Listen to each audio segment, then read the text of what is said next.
But I do live in Chattanooga, but originally I'm from Cleveland, Tennessee, the Church of God, capital of the world. And I was raised as most people. You're good, you go to heaven. You're bad, you go to hell. But have you ever noticed at a funeral, the person is always in heaven?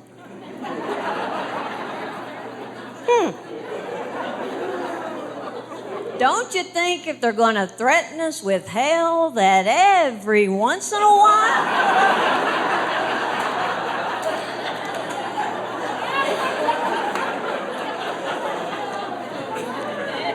The preacher would say, we're burying this guy with a fire extinguisher.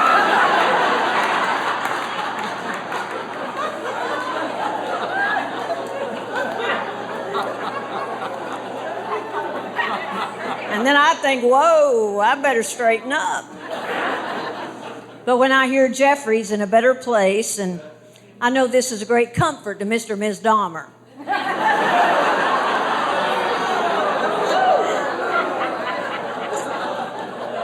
I think, all right, I'm good, I'm in.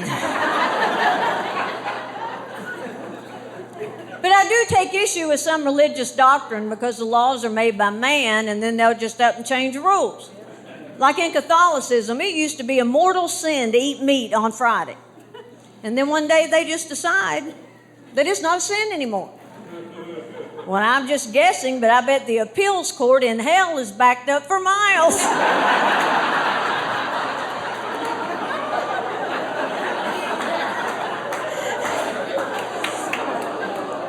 Here's this poor guy standing in line behind Hitler. I ate a bologna sandwich.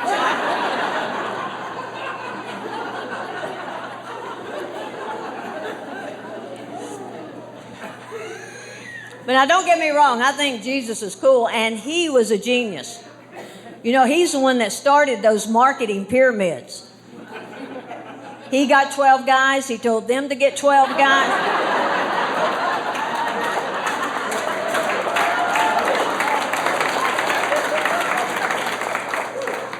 And if Moses lived today, he'd be labeled bipolar. Oh, so God spoke to you from a bush, okay? We're going to start you out on lithium. I'll need to see you back here in a few weeks. And if that had modern technology in biblical times, of course, Jesus would have had the most Twitter followers. And he would have tweeted something like, meet me on the mount, hashtag fish and bread for everyone.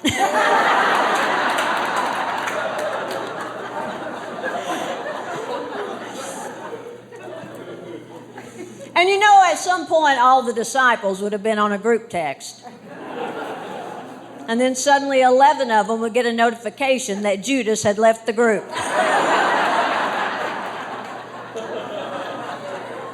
And I tell you what absolutely blows my mind are these cult leaders and their power of persuasion.